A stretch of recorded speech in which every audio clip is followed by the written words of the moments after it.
الحيوان ومشتقات الحيوان. الشهيد الجديد في حياته كان يقوم بهذه الرياضة، بين فترة وفترة كان يقوم أقل شيء 40 يوم، أكثر شيء ما شاء الله.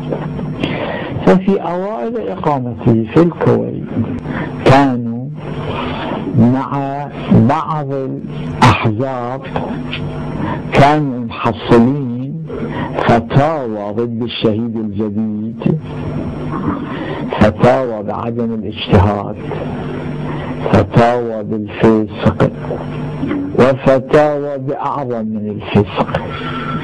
فالأزمة كانت مشتدة، وكانوا ضاغطين على الحكومة الكويتية حتى تطرد الشهيد الجديد من الكويت. ففي تلك الأزمة اللي صدق كانت أزمة كبيرة، ظهر له الإمام المنتظر وقال له بترك الرياضة الشرعية المحللة فورا. قال له بعد بس لا تضغط على نفسك أكثر من اللازم. وفي نفس الوقت بشره بالاطمئنان، قال له شوف ترى لا يصيبك من هالمشكلة سوء جدي، لا تقتل، لا تعذب، لا تسجن، الحكومة الكويتية لا تطردك، أما مشاكل الجهاد باقية، مشاكل الجهاد باقية.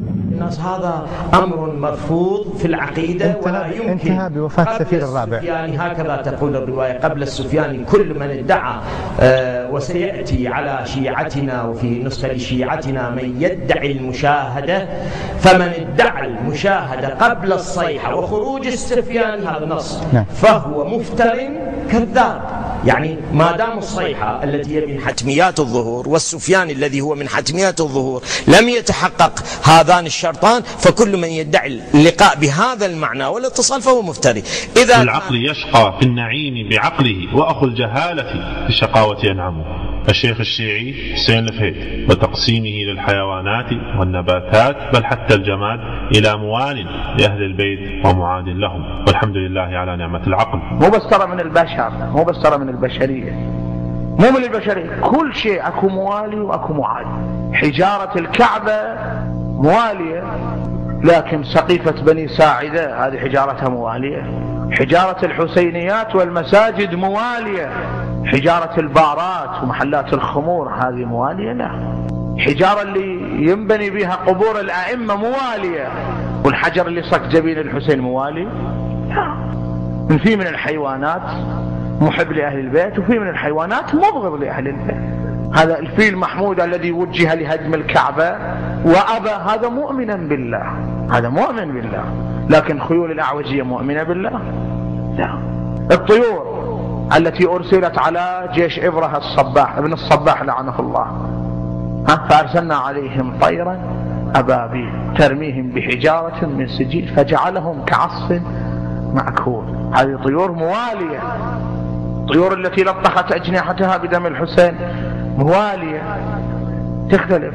بعكس البرص، هذا البرعصي لعنه الله، هذا مبغض لأهل البيت بغض عجيب. هذا الخبيث، هذه الرواية اللي عن الإمام الصادق، واحد جالس يمه وهذا البرص هذا على الجدار، فيطلع لسانه يقول الإمام الصادق اللي جالس يمه، يقول أتعرف ما يقول؟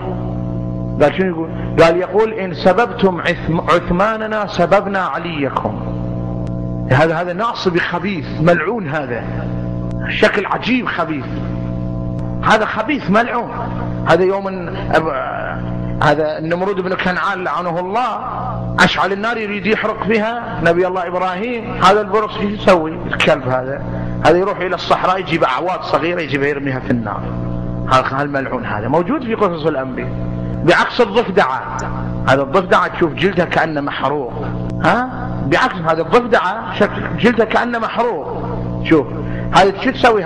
هذه مؤمنة بالله.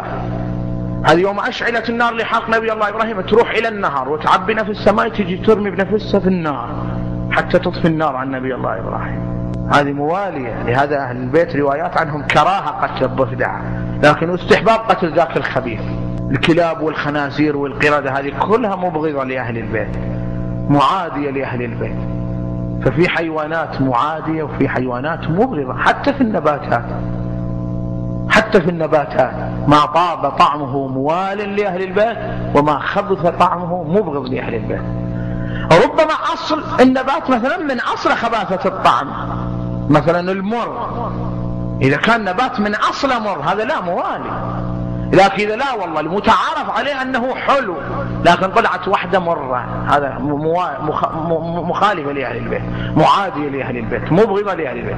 يروي الرواية عن بلال وعن أنس بن مالك يقول إن اشتروا مع الإمام بطيخ وجاب الإمام إلى بيتهم ففتح واحدة وأكل منها ما استساق طعمها رماها. قال أظن أن هذه ممن أنكرت ولايتي. قال أظن أن هذه ممن أنكرت ولايتي.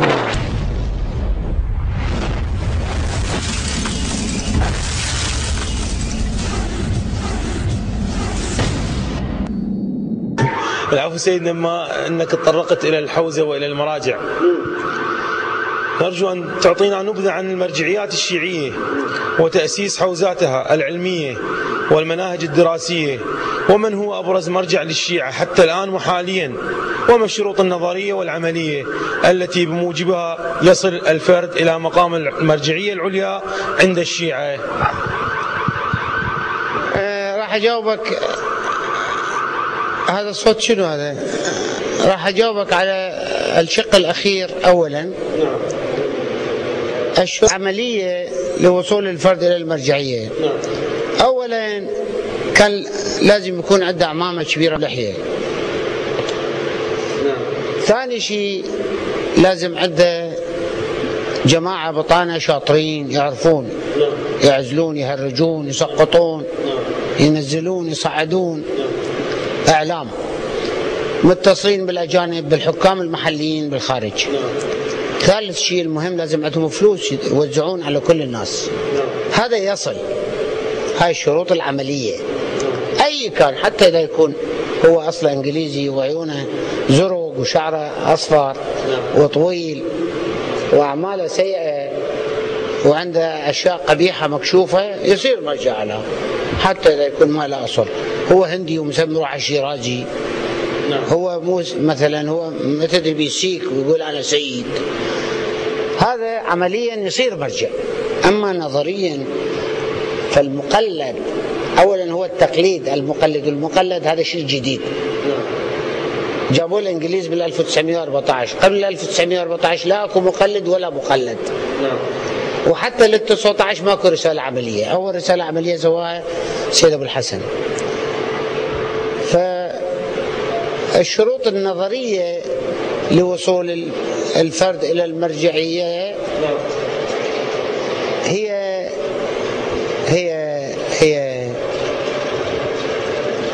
أنا إذا واحد يدخل بنص الموضوع ما أقدر أحكي، هذا يأشر وهذا يروح وهذا يجي. هذا الصوت أي ما أقدر أحكي. على كل نخليها مسترسلة. الشروط النظرية يجيبون يقولون أكو رواية عن الحجة أو غير الحجة، كيف يصير المرجع مرجعا، المقلد مقلدا. من كان صائنا لنفسه حافظا لدينه مخالفا لهواه لأمر مولاه فللعوام أن يقلدوه. أولا فللعوام